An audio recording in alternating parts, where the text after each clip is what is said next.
Herkese merhaba, kanalıma hoş geldiniz. Bugün sizinle bu baharlık bluzu yapacağız. Birkaç gün içinde bitirip giyebileceğiniz şahane bir bluz oluyor. Haydi gelin anlatımına geçelim. Modeli oturttuktan sonra inanın çok kolay.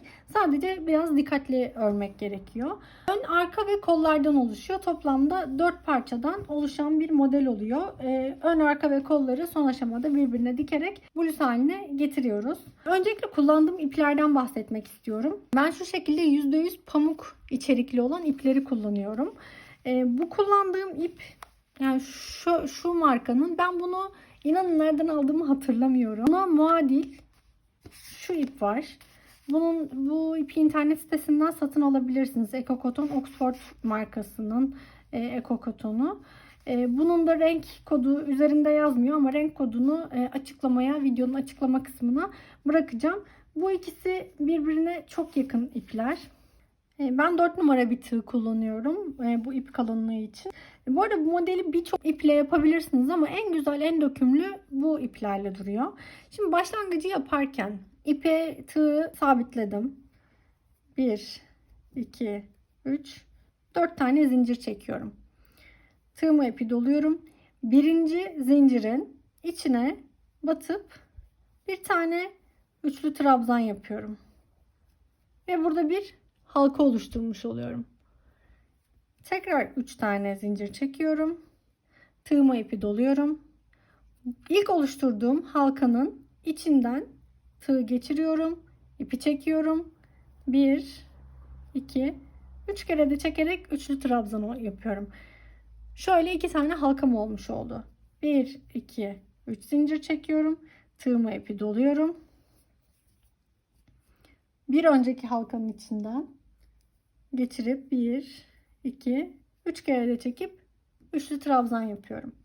Başlangıç kısmını tamamını bu şekilde yapıyorum. Yani nereyi oluşturmuş oldum? Şu kısmı oluşturmuş oluyorum. Bakın şu başlangıç kısmını oluşturmuş oluyorum. Ön ve arkalarda 28 tane bu halkadan yapacağım. Tamamlayalım. Modelimizin kurulumuna başlayalım. Şimdi 28 tane bu halkalardan oluşturduk. Ben bunlara başlangıç halkası diyorum. Kurmuş olduğumuz başlangıç halkalarının bir tarafı zincirden oluşuyor. Şu tarafı bakın. Şu tarafı zincirden oluşuyor. Bu tarafı trabzanlardan oluşuyor. Biz zincirden oluşan kısımların üzerinden çalışacağız ki trabzanlı kısımlar altta kalsın. O yüzden 1, 2, 3 tane zincir çekiyorum. Çeviriyorum. İlk halkanın içerisine bir tane ikili trabzan yapıyorum. Bu birinci trabzanda bir trabzan sayılıyor. Ortasına da bir trabzan daha yaptım. İkili trabzan. Yanındakinin içine 3 tane ikili trabzan yapıyorum. Arada hiç zincir yok. Bir sonrakinin içine de 3 tane ikili trabzan yapıyorum. Bir tane daha. Toplamda 5 tane halkanın içerisine üçlü gruplar yapacağız. Hangi beden yaparsanız yapın. Bu başlangıç kısmı değişmiyor. Sadece altta başladığınız sayılar değişebilir tabii ki ama başlangıç şekli değişmiyor. Sayıları da nasıl ya bedeninize göre nasıl büyütüp küçülteceğinizi videonun ilerleyen dakikalarında anlatacağım zaten model kurulumundan sonra. 2, 3, 4, 5 tane yapacağım. 3. Başlangıçta bir tane dönüş zincirimiz vardı. Üçlü dönüş zinciri. İlk halkanın içerisine bir tane ikili trabzan yaptık. Bu kısım sabit aslında. Başlangıç ve dönüş zincirlerimiz oluyor bu kısımlarımız. 1, 2, 3, 4, 5 tane de halkanın içerisine üçlü gruplar yaptık. 13 tane zincir çekeceğiz. 1, 2, 11, 12, 13. İpime tığı doladım. 2 tane halkayı boş bırakıyorum. 3. halkanın içerisine 3 tane ikili trabzan yapıyorum. Sıradaki halkanın içine de 3 tane ikili trabzan yapıyorum. Yine 5 tane halkanın içerisine 3 tane ikili trabzan yapacağız. Beşli gruplar yaptık. Şimdi 13 tane zincir. 3, 12, 13. Bir kere ipi doladım. 2 tane boşluk bıraktım. 3. halkanın içine 3 tane ikili trabzan yapıyorum. Devam eden 4 halkanın içine daha 3 tane ikili trabzan yapıyorum. Tekrar 13 tane zincir ve tığı doluyorum. 2 tane boşluk bırakıyorum. 3. halkanın içerisine yine 3 tane ikili trabzan ve devam eden 4 halkanın içerisine de 3 tane ikili trabzan yapıyorum. 1 2 3 4 5. Şöyle 5 tane üçlü grup, 1 13 zincir, devam ediyoruz. 5 tane üçlü grup. En sonunda bir tane halkamız kaldı. Buraya da yine 2 tane ikili trabzan yapıyoruz. Nasıl ki diğer uçtaki başlangıçta 2 tane ikili trabzanla başladıysak 5 tane grup yaptık, üçlü grup yaptık, 13 tane zincir çektik, 5 tane grup, 13 zincir, 5 tane grup, 13 zincir, 5 tane grup. İlk sıramız bu şekilde. Şimdi ikinci sıraya geçiyoruz. Burada bu örgüyü yaparken hani bu tarafa doğru gidip tekrar buradan başlamıyoruz. Aynı şekilde ikinci sıraya da bulunduğumuz yerden başlıyoruz. 1 2 3 tane zincir çekiyorum. İşimi ters çeviriyorum. Şimdi burada her bir üçlü grubun arasına çalışacağız. Yani üstüne değil, şu ara kısımlarına çalışacağız. Yine 3 tane ikili trabzan yapıyoruz. Burada başlangıç kısımları önemli. 3. sırada başlangıç kısmındaki püf noktayı göstererek anlatacağım. 2 3 yaptığımız 13 zincirlik yere gelene kadar devam ediyoruz. Her bir boşluğun arasına birer tane üçlü grup daha yaptık. Aralarda hiç zincir yok. Şimdi şu kısma geldik. Yani şu 13 zincir çektiğimiz kısma geldik. 6 tane zincir çekiyorum. 2 3 4 5 6. 6 tane zincir çekiyorum ve tığma ipi doluyorum.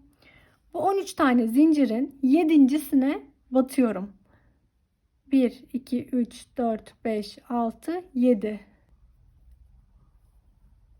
Batıp bir tane tekli trabzan yapıyorum. Şu şekilde oluşuyor. Tekrar 6 tane zincir çekiyorum. Bakın şöyle duruyor aslında. Bu yavaş yavaş model oturacak. Şu kısımdayız. Yani şu aşamayı yapıyoruz. Tığma ipi alıyorum. 6 tane zincir çektim. Tığma ipi alıyorum. İlk gelen ara boşluğa 3 tane ikili trabzan yapıyorum. Şuraya değil, orta kısma. Sıradakine de 3 tane ikili trabzan yapıyorum. Bu model arttırma sıraları ve eksiltme sıralarından oluşuyor. Biz şu anda arttırma sıralarındayız. Neden arttırma sırasında olduğumuzu 3. sırada daha net gösterebileceğim. Şu an 2. sırada model kurma sırasındayız henüz. Tekrar çok zincirli yere geldim. 13 tane zincir çektiğim yere geldim. 1 2 3 4 5 6 zincir çekiyorum. Tığıma ipi doluyorum. 1 2 3 4 5 6 7. zincirin içine batıyorum. Burada zaten 13 tane zincir çekmemizin sebebi 6 tane bu tarafta, 6 tane bu tarafta zincir kalsın diyeydi. Eğer burada yani saymakta, şu kısmı saymakta zorlanıyorsanız, hani burada 7.'si hangisi, 6.'sı hangisi saymakta zorlanıyorsanız, bu kısmı, şu 13 tane zinciri çekerken 7. zincirin içine bir tane işaretleyici de takabilirsiniz. 2 3 4 5 6 tane zincir çekiyorum. Sırada gelen ilk boşluğun içerisine 3 tane ikili trabzan yapıyorum. 13 zincirin olduğu yere geldik. 2 3 4 5 6 tane zincir. 1 2 3 4 5 6 7 tane. 7.'ye batıyorum. Bir tane tekli trabzan yapıyorum. 2 3 4 5 6 tane zincir.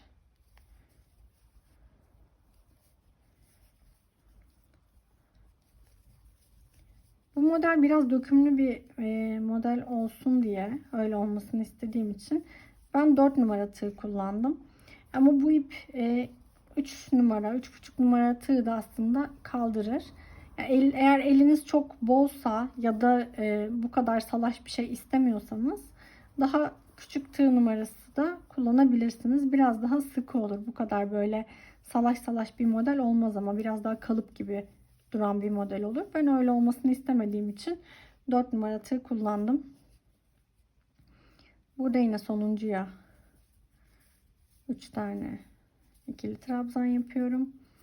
Şimdi burada 2 zincirlik olan yere geldim. Burayı boş bırakmıyorum. Buraya da bir tane ilk zincirin, ilk üçlü grubun ya da trabzanın diyeyim tepesine bir tane ikili trabzan yapıyorum. Şimdi başlangıçtaki püf noktayı anlatacağım demiştim. Başlangıçları nasıl döneceğiz? 3 tane zincir çekeyim ilk. Bir üst sıraya geçeceğim. Şimdi başlangıç sırasında, başlangıç kısımlarında bakın en altta zaten ikiliyle başlamıştık. 2 tane ikili trabzan vardı. Diğer tarafta da aynı şekilde 2 tane ikili trabzanla başlamıştık. İkinci sıranın başında bir tane şu ikili trabzanın tepesine bir tane yaptık. Şimdi üçüncü sırada tekrar bu başlangıç noktasında 2 tane trabzan olması gerekiyor. Yani 1 2 bir sırada 2 bir sırada 1 bir sırada 2 bir sırada 1 olacak.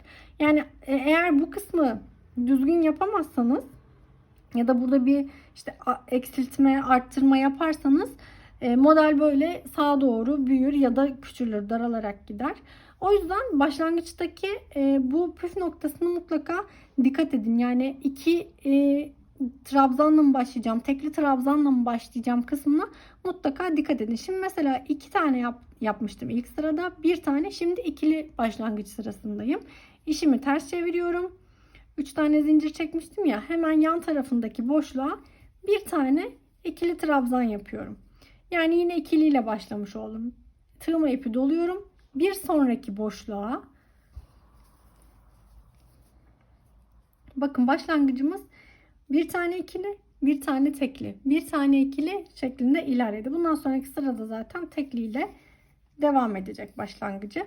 Bitirirken de aynı şekilde, bitişi de aynı şekilde göstereceğim. Sıra başlarında ve sıra sonlarında buna dikkat ederseniz düzgün bir şekilde ilerler. Bu model için bu şekilde olması gerekiyor. Özellikle bu tip böyle ajurlu çok desenli modeller için başlangıç kısımlarındaki sayılar önemli. Şimdi yine bir alt sırada olduğu gibi her bir üçlü trabzan grubunun arasına bir tane üçlü trabzan grubu yaptım ve boşluk olan kısma geldim. Bütün aralar bitti. Şimdi neden arttırma sırasındayız dedim az önce. Onu anlatacağım. 6 tane zincir çekiyorum. 6 tane zincir çektim. Tığıma ipi doladım. Şimdi burada bir tane tekli trabzanımız vardı. Şöyle göstereyim. Bir tane tekli trabzanımız vardı. Şurada. Şimdi arttırma sırası dediğim sıra olduğu için bu tekli trabzanın sağ tarafına ve sol tarafına da birer tane daha tekli trabzan ekleyeceğiz. Yani buradaki tekli trabzan sayısı bu sırada 3'e çıkacak. Yani ne demek istiyorum? Biz şurayı yapmıştık. Şimdi şurayı yapacağız. Yani şurada 1, 2, 3 tane tekli trabzan var. Sonra 5 tane yapacağız. Sonra 7 tane yapacağız. 7 taneye geldiğimizde arttırma sıraları tamamlanmış olacak. Ondan sonra eksiltme sıraları dediğim eksiltme kısımlarına geçeceğiz. 7'den 5'e, 5'ten 3'e, 3'ten 1'e olacak şekilde. Ve modelimiz bu şekilde kurulmuş olacak. Devam edelim. 6 tane zincir çektim. Tekli trabzanın sağına ve soluna birer tane daha tekli trabzan yapacağım. Bu ipi doladım. Hemen dibine bir tane tekli trabzan yaptım. Ben burada şu herhangi bir zincirin içerisine batmıyorum. Yani şuradaki boşluğun içerisine tekli trabzanı yapıyorum. Ve bu bir önceki sırada yaptığım tekli trabzanın tepesine bir tane daha tekli trabzan yapıyorum. Ve bir tane de sağına tekli trabzan yapıyorum. Toplamda 3 tane tekli trabzan yapmış oldum. 6 tane zincir çekiyorum. 5, 6. Tığıma ipi doladım. Sıradaki boşluğa 2 tane üçlü grup arasındaki boşluğa bağlanıyorum ve üçlü grupları yapmaya devam ediyorum. Şimdi üçlü grupları yaptığım yer bitti. Tekrar 1, 2, 3, 4, 5, 6 tane zincir çekiyorum. Ara şu şekilde oluyor bakın. Yani üçlü grupları yapma bitti dediğim yer aslında araların bittiği yerler oluyor. Sonra tekrar bir tane tekli trabzanın yanına tekli trabzan. Bir önceki sırada yaptığımız tekli trabzanın üzerine bir tekli trabzan. Bir tane de sağ tarafına bir tekli trabzan yapıyorum. 6 tane zincir. 6 tane zincir ve şuraya bağlanacağım. 1 2 3. Şimdi bitiş noktasına geldim. Bitişte aynı başlangıçta yaptığımız gibi hangi sırada olduğumuzu ikili mi tekli mi olduğundan anlayacağız. Bir alt sırada tekli varsa şu an bitişi ikili ile yapacağız. 1 aynı boşluğun içine 2 tane ikili trabzan yapıyorum.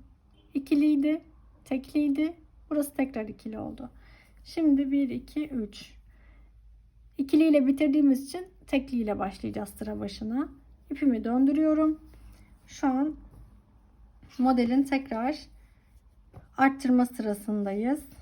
Şu anda şu şekilde görünüyor. Modelin de şuradaki sırasındayız şu an. 5.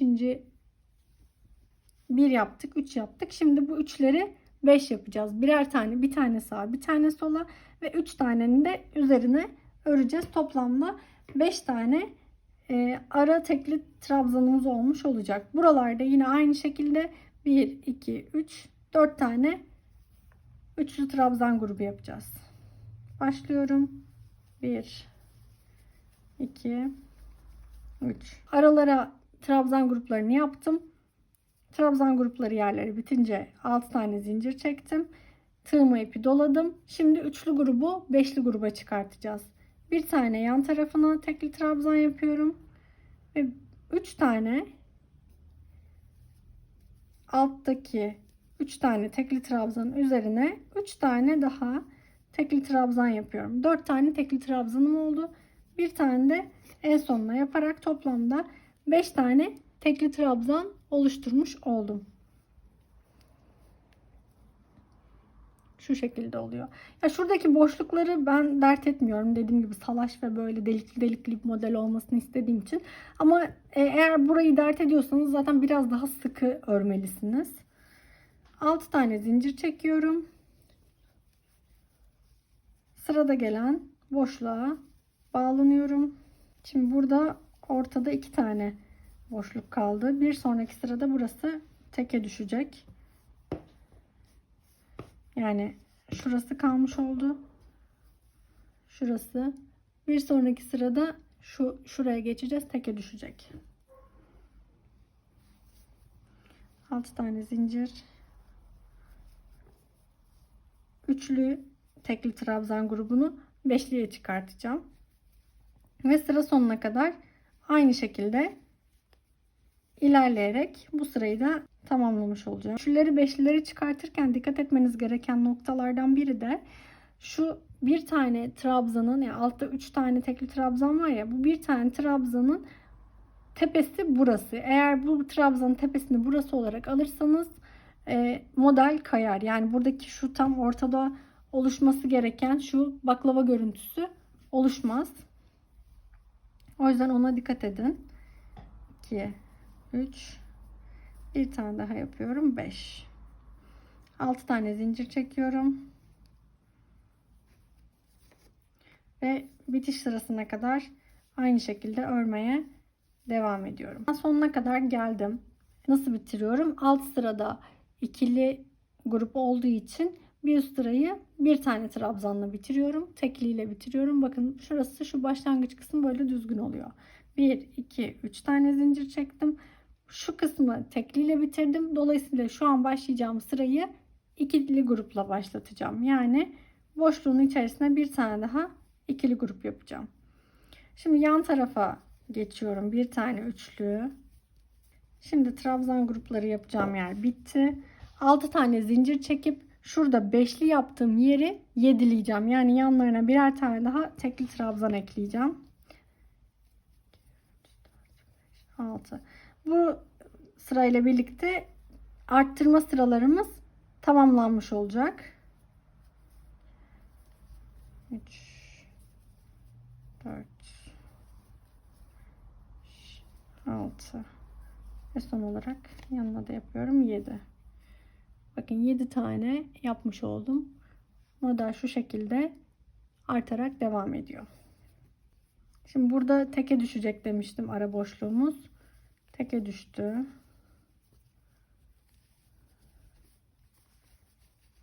Altı tane zincir. Tekrar 7 tane tekli trabzan yapacağım. Bir tanesi kenar boşluğuna. 5 tanesi bir alt sıradaki tekli trabzanların üzerine. Bir tanesi daha kenar boşluğuna.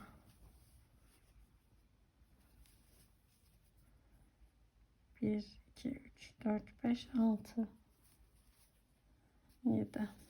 Şimdi sıra sonuna kadar aynı şekilde devam edeceğiz ama arttırma sıralarının temelde mantığı bu kısımlar, orta kısımlarda 1, 3, 5, 7 diye arttırdık ya, bu kısımlarda da şöyle şurası piramit olarak azalmaya devam ediyor. Yani şuradan arttırıyoruz, buradan azaltıyoruz gibi oluyor. Sıra sonuna kadar bu şekilde devam ediyorum.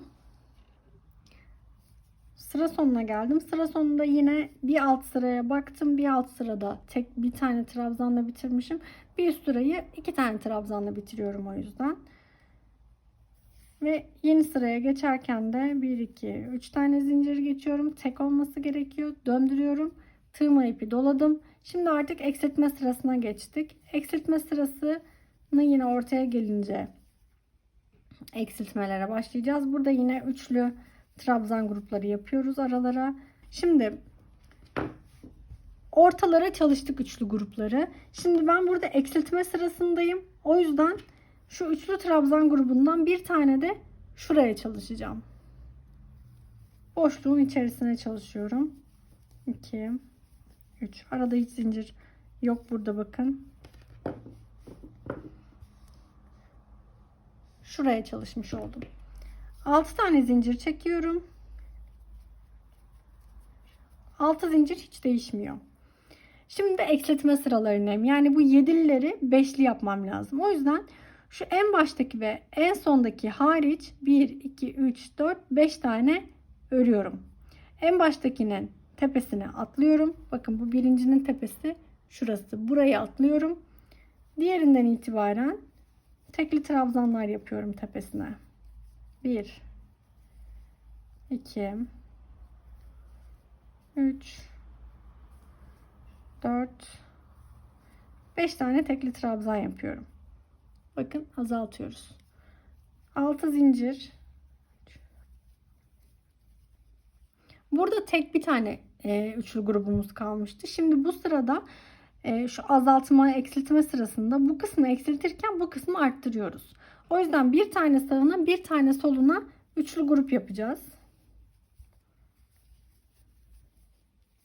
Arada hiç zincir yok yine. Bu tarafına da. Burada herhangi bir zincirin içerisine çalışmıyorum. Tamamen şu 6 zincirli olan yere çalışıyorum. Zaten arada hiç zincir olmadığı için bunlar buraya yaklaşmış oluyor. 6 tane zincir çekiyorum. 7'li grubu yine 5'liye düşüreceğim. İlk baştaki hariç ve en sondaki hariç üzerine 5 tane tekli trabzan örüyorum. Yine tekli üçlü gruba geldik. Yan sağına ve soluna birer tane üçlü trabzan grubu yapacağım. Sağına ve bir tane de diğer tarafına. 1, 2, 3, 4, 5, 6 tane zincir. Yine 7'li grubu 5'liye düşürüyorum. Şimdi tekrar sona geldik. Şimdi burada önemli olan şey şuraya batmamak. Yani burada biz eksiltme sırasında olduğumuz için burayı da arttırmamız gerektiği için şu üçlü grupların olduğu yere şuraya değil, şuraya önce bir tane üçlü grup yapıyoruz.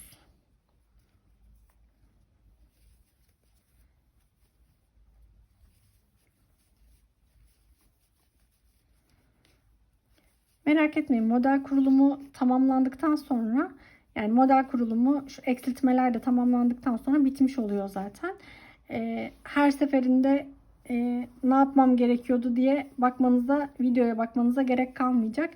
Bu ilk sırada kurduğunuz modele baka baka diğer sıraları da tamamlayabileceksiniz çok rahatlıkla. 3 tane zincir çekiyorum. Bir üst sıraya çıktım.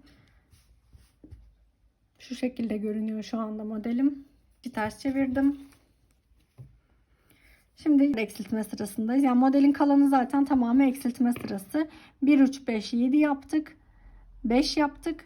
3 yapacağız. 1 yapacağız. 2 sıramız kaldı modeli tamamlamak için.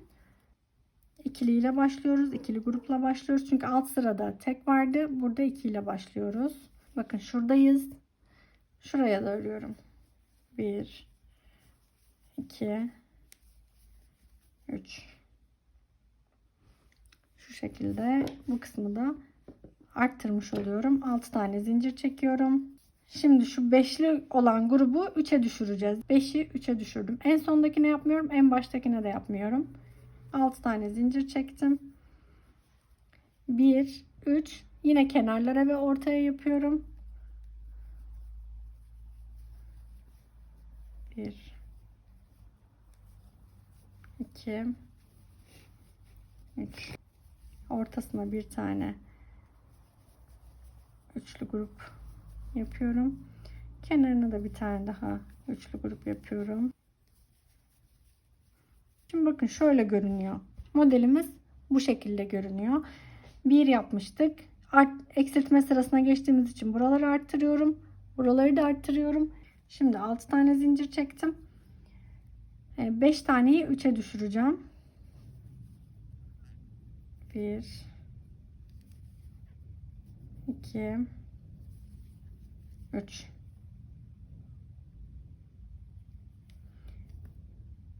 Bir, 2, 3, 4, 5, 6 tane zincir çekiyorum. Şimdi burayı yine bir tane buraya, bir tane ortaya, bir tane de sona yapacağım. Sonrasında burayı, şuradaki 5'liyi de 3'e düşürüp sonuna kadar aynı şekilde ilerleteceğim. Şimdi bu sıranın da sonuna geldik. Yine ikili grupla bitirdim.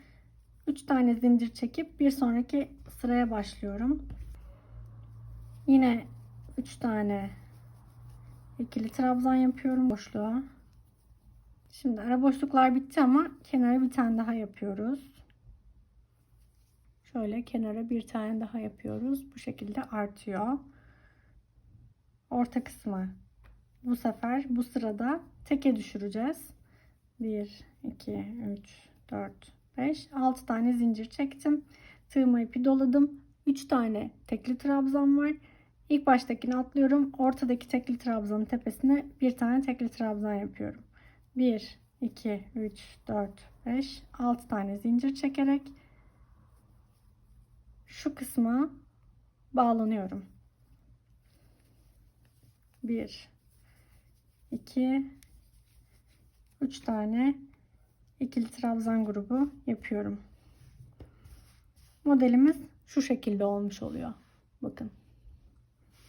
Şunu çekiyorum. Modelimiz bu şekilde olmuş oluyor. Aslında model kurulumu burada tamamlandı. Bundan sonraki sıranın tamamı tekrarlardan oluşacak. Sıranın tamamını aynı şekilde ilerleteceğim. Model kurulumu genel olarak bu şekilde. Aslında çok kolay bir model. Yani şu yaptığımız modelin aynısını ben arka tarafı yaparken 4 sıra, yani 4 kere şu ortadaki baklavayı tekrar edecek şekilde yaptım. 4 sıra. İstediğiniz uzunluğa göre daha az ya da daha fazla da yapabilirsiniz. Model bittikten sonra kaç santime denk geliyor ölçülerini de söyleyeceğim. Ama şu başlangıçta yaptığımız 28 halka ortalama olarak 38 bedene tekabül ediyor diyebilirim. Eğer ki daha fazla yapacaksanız, yani bu ben mesela 3 tane yaptım. 1, 2, 3 baklava sırası yaptım. Buna göre kurdum modelimi. Eğer daha fazla yapacaksanız, arttıracaksanız bunu, şu tarafa doğru birer baklava daha ekleyecekseniz totalde 7'li gruplar daha eklemeniz gerekiyor. Yani şu alttaki 2 tane ortada, 5 tane de burası, 7'li grup daha eklemeniz gerekiyor. Yani artı 7 tane daha şu gruplardan yapmalıyız. Model bu şekilde oturur. Eğer azaltacaksanız da yine 7 tane birden azaltmalısınız. Yani 7 tane azalttığımız zaman modeli şurada bitmiş olacak. Şuradaki 5 sıra aslında şuradaki 5 sıra olmuş olacak. Bizim şurası olmuş olacak yani.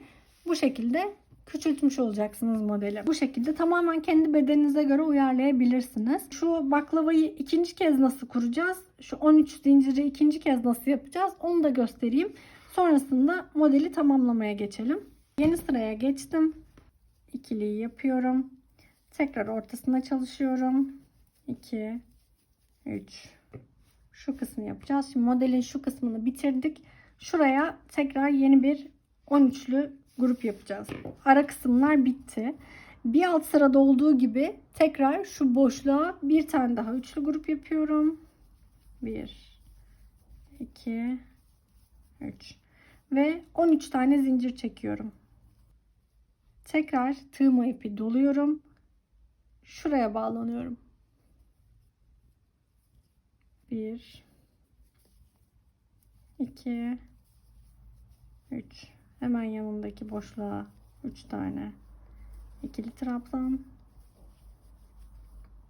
Yanındakine de